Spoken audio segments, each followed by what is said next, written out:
O Eto Fala Preta, Mulheres Negras e o Engajamento Político Contra-Colonial. Sou Baby Amorim e vou apresentar Nossas Falas Pretas. Nossa voz contando nossa própria história. Pensar, superviver e bem viver. Este é o episódio 9 do podcast O Eto Fala Preta. Nossas Falas Pretas, que recebe Evelyn Sacramento. Evelyn Sacramento é doutoranda e mestre em Estudos Étnicos e Africanos pela UFBA, graduada em Cinema pela UFRB. Realiza pesquisa sobre cinema negro e africano, curadora de cinema e autora do livro infanto-juvenil Menina Nicinha. Além disso, é cofundadora do projeto Lendo Mulheres Negras, que evidencia a produção literária de autoras negras. O episódio de hoje é Escrevivência, a escrita que nasce do cotidiano, das lembranças, da experiência de vida da própria autora e do seu povo. O tema partiu do termo criado pela escritora Conceição Evaristo, que traz a junção das palavras escrever e vivência.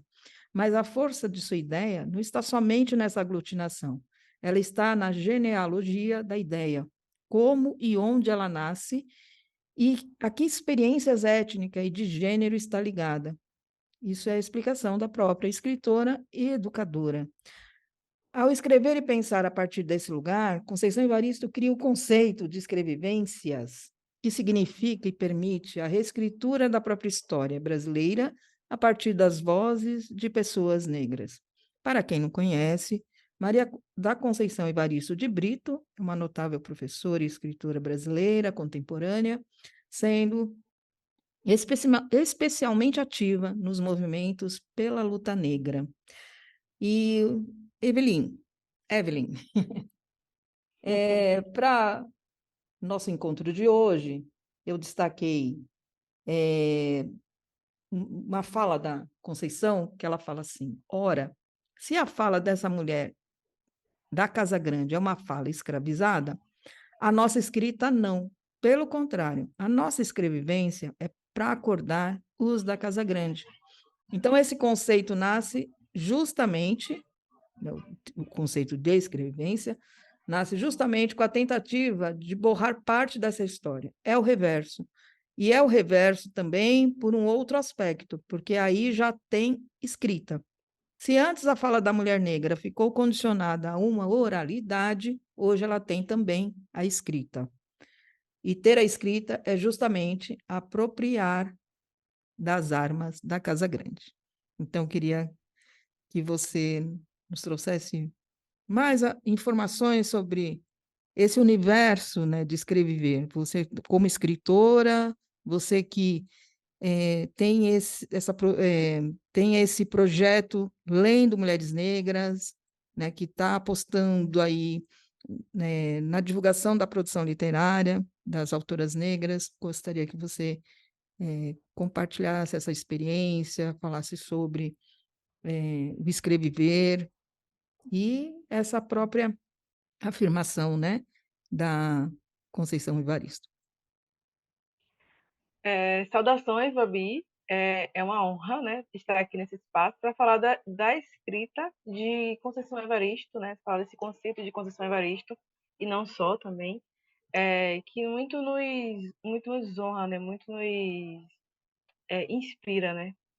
Falar sobre escrevivência é falar sobre algo muito simbólico para mim, porque justamente quando Conceição fala, né, sobre essas vivências, sobre aquilo que perpassa a escrita, muito me toca justamente porque eu vou trazer meu trabalho, não só meu trabalho escrito, né, mas a minha atuação, essa possibilidade de ampliar a vivência, né, de falar de um local. Eu sou de Santo Amaro, uma cidade do Recôncavo da Bahia, e todo o meu trabalho, né, de artista é orientado a partir deste lugar, né? De ser uma mulher negra, de formação, é, de formação de identidade, de tudo, e que tem o Recôncavo e o meu território como base fundante de tudo. É daqui que eu olho para o mundo, desse lugar que eu me projeto. Então, as minhas vivências, que é interessante isso, porque as minhas vivências vão ser diferentes das vivências de outras mulheres negras que tiveram outros espaços, que percorreram outros espaços. Então, quando Conceição começa a olhar para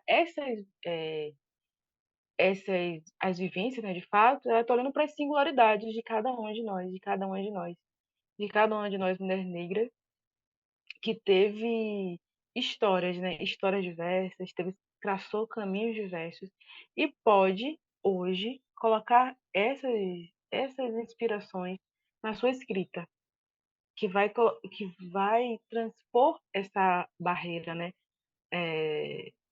Vai transpor a oralidade e vai para a escrita como um espaço de reconfortante, digamos assim, um espaço seguro para falar sobre nossas histórias, aquelas histórias que nos movem, né, enquanto seres humanos, mas principalmente que nos move enquanto mulheres negras. Eu acho que quando Conceição inaugura a escrevivência, é para falar sobre essas singularidades também, sabe? Falar sobre aquilo que é, é comum a todas nós, mas também não. Porque as vivências que eu tenho aqui no interior serão diferentes daquelas mulheres de outros estados, de outras das capitais. Então, eu gosto de sempre de marcar esse lugar. Porque o Isso é olhar muito bom. da pessoa do interior, olhar do esse olhar, né, que é daqui, mas está olhando para além disso e também está trazendo essas referências daqui. Então, eu acho que, de certo modo, isso está muito presente na minha escrita, na forma como eu venho tratar a ficção, né? A ficcionalização desse tempo. E como essa ficcionalização, olhar esse cotidiano e ficcionalizá-lo, está olhando também para a poética. Está olhando também, olhando é algo que eu acho muito simbólico, né? Olhar com poesia o tempo que eu estou vivendo, né? Olhar com cuidado e com poesia o tempo que eu estou vivendo, as minhas vivências, a, a, aquilo que me move, assim. Então, acho que o professor Evaristo acerta muito nesse sentido, de possibilitar, e de certo modo, de fato ela realmente abre caminho para tantas outras, para que olhe para seus próprios espaços, seus próprios caminhos e vejam a importância que há neles. E é um espaço cada vez que cada vez está sendo mais ocupado pelas nossas escritoras negras, né? A literatura ela tem ela uma abrangência bem significativa nos últimos anos. Eu acredito que tem uma produção muito boa, né, que chegou nos últimos tempos, né? Talvez tenha isso de se apropriar mesmo dessas armas, como diz, né? Conceição apropriar. Ter a escrita é justamente apropriar das armas da Casa Grande, né? Sim, Então, hoje a gente, a gente pegou essa arma, que é a escrita, e estamos fazendo uma revolução, né? Eu acredito que é uma de fato. revolução, porque tem muitos títulos chegando e muitas obras lindas chegando, né? De não que elas não estivessem aí, né, há muito tempo, há tempos atrás, né? Mas eu acho que a produção atual ela, ela cresceu bastante. Eu vejo assim, né? Eu também vejo assim, e eu fico observando, né? Há um tempo atrás eu li a matéria sobre o perfil do autor brasileiro. E essa matéria, que foi uma matéria, uma pesquisa muito importante, ela veio trazendo sobre quem é o perfil do autor, né? Quem é o perfil desse autor brasileiro de grande repercussão nacional. E aí eles eram homens brancos, do centro dos grandes centros, né? Das grandes capitais, que falavam sobre esses mesmos homens brancos, esses mesmos contextos. E eles estavam ali atuando para, de um lado, né, contribuir para a massificação desse pensamento, né, de que os homens negros, os homens brancos estão ali, essa narrativa heteronormativa, né, que vai se reafirmando a cada livro, a cada momento, a cada tempo. E aí, quando você vai observar hoje a produção de autoras, né, de autoras negras, a gente vai percebendo que esse perfil, né, foi sofrendo alterações. A gente vai falar sobre. Não são mais homens brancos falando sobre eles mesmos. Existem mulheres negras falando sobre a sua coletividade, aquelas questões que importam. E aí é interessante perceber que essa transformação não aconteceu do dia para a noite. Essa aconteceu não foi. Essas mudanças foram lentas e foram possíveis a partir de iniciativas independentes de mulheres negras que começaram a mostrar, começaram a criar espaços de construção dessas narrativas e começaram a mostrar para a sociedade e que a sua produção existe e que ela é, aquela ideia, né? Eu existo, eu quero consumir esse tipo de narrativa. Quando em 2016 a gente lançou o projeto Lendo Mulheres Negras, que é um projeto que valoriza, né, a iniciativa de mulheres negras, o trabalho de mulheres negras, a gente entendeu que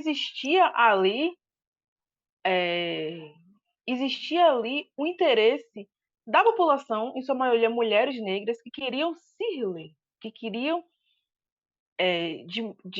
se ler, se enxergar nas narrativas.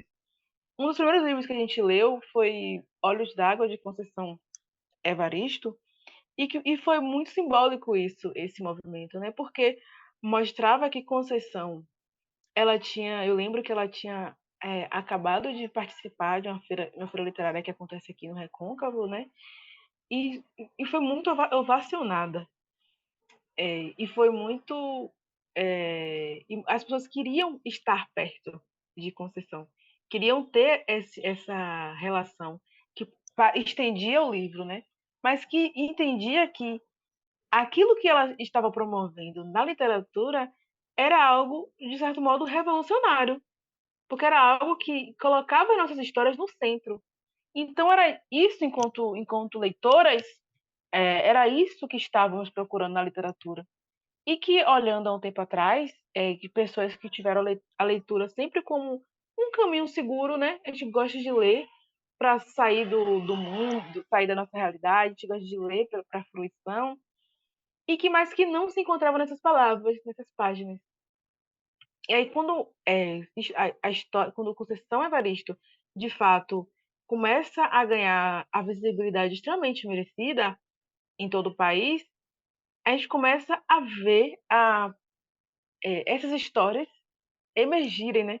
Essa necessidade da gente se ler e se reconhecer.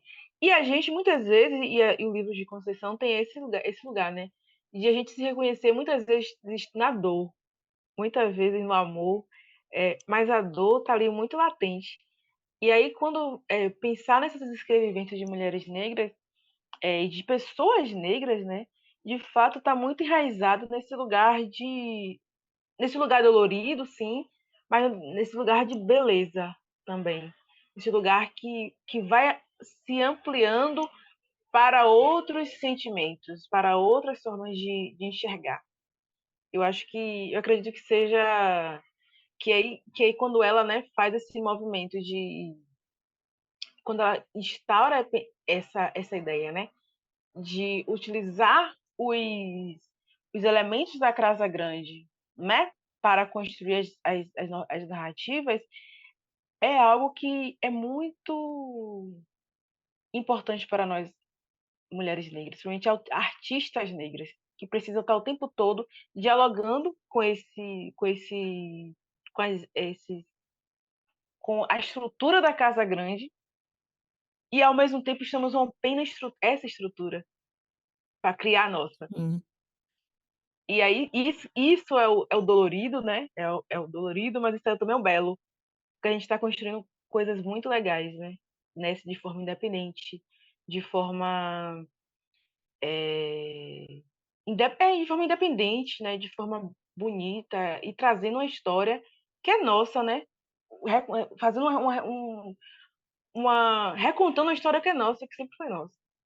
E as editoras negras também, é importante, né, nesses últimos anos também, o fortalecimento das editoras pretas, que elas também vão apostar, né, eh, nessa juventude que está vindo, escrevendo, em quem já produzia anteriormente, porque não basta só escrever, né? Você precisa de alguém acreditar no potencial da tua escrita, no potencial do, daquele texto, daquela história, e a gente sabe muito bem que as grandes editoras nunca estiveram abertas, né, para as nossas escrevivências, né? Então, acho que a chegada também das editoras negras, acho que isso ajudou bastante também, né? Essa produção ser mais conhecida, né? Exatamente. Eu acho, quando eu falo sobre de moda independente, estou falando também dessas editoras, né, que acreditaram, né, que é de fato essa palavra que você usou, que acreditaram no potencial da literatura negra e acreditaram que era possível criar um movimento de escrita negra, de literatura negra, né? Acreditaram na produção intelectual, artística de pessoas que anteriormente não tinham esse espaço na arte, não tinha esse espaço na literatura. Então, eu acho que essas editoras negras, e são menores, né, de vários sentidos, né, eles têm um papel fundamental para esse movimento, né, de pensar, de colocar a literatura, colocar a literatura de mulheres negras no centro, mas principalmente colocar essa narrativa, né, colocar essa forma de ver o mundo que é muito nossa. Sim. Inclusive, há um tempo atrás eu fiz, teve um outro projeto que nós convidamos uma a dona de uma editora pequena, chama Aziza, a Luciana, e ela chega nessa parte assim, ela é de falar, né, o quanto também as editoras precisam de apoio, as pequenas editoras, né, para continuar fazendo o, esse trabalho de lançar artistas, escritoras negras, escritores negros. E ela fala que às vezes ela não, ela aposta, ela põe o dinheiro dela mesmo para isso, porque Sim, ela acredita na literatura negra. Então, é, ela faz isso. Ela mesmo com o dinheiro ou sem dinheiro, ela se joga, entendeu? Ela aposta nessa produção literária. E eu achei isso fantástico, né? Porque também acho que é uma característica muito nossa, né? De fazer algo por nós, para nós, é, independente, né? De recursos, a gente faz acontecer, né? sim. Eu tenho gostado muito dessa palavra, utilizado muito essa palavra para falar sobre a minha escrita, né? Sobre acreditar. Porque algum tempo atrás eu não vislumbrava esse lugar de ser escritora. Eu escrevia e deixava meus textos, minhas coisas guardadas, né, para mim. E aí, a partir do momento que eu comecei a acreditar naquilo que eu fazia, acreditar, né, de fato, né, confiar naquilo que eu escrevia, acreditar no meu trabalho, acreditar na minha potencialidade, eu comecei a olhar para as coisas com outras perspectivas, olhar para minha própria vida com outra perspectiva. Eu acho que isso não seria possível se não tivesse autores é, como Conceição Evaristo, Carolina Maria de Jesus, que não tivesse essas autoras negras que vieram antes de mim. E eu gosto de falar sobre essas autoras que são nacionais, justamente porque a gente está falando sobre algo que é muito nosso, né? Que vieram antes de mim pavimentando aquilo para que quando chegasse a minha vez, eu acreditasse naquilo que eu estava fazendo. Então, esse trabalho delas que são, né, das mais velhas, foi extremamente importante, porque foi necessário elas acreditarem nelas para eu, um tempo depois, anos depois, acreditar em mim. Então, uma criança hoje me perguntou sobre isso, o que é que me motivou a escrever. E aí eu disse que o que me motivou a escrever foi as mulheres negras que vieram antes de mim e depois eu começar a acreditar naquilo que eu escrevia. Começar a ver beleza no que eu escrevia e tirar todas as formas de invisibilização que fizeram parte do meu caminho e deixar para trás. Escrever para crianças tem sido muito bonito, assim. Eu sempre digo que eu estou escrevendo para a menina Evelyn, que não teve essas referências. E é isso. Muito obrigada por ter compartilhado seu conhecimento, sua história, e que a sua literatura chegue aí para muita gente, muita criança, e inspire mais crianças a produzir lá na frente suas escrevivências.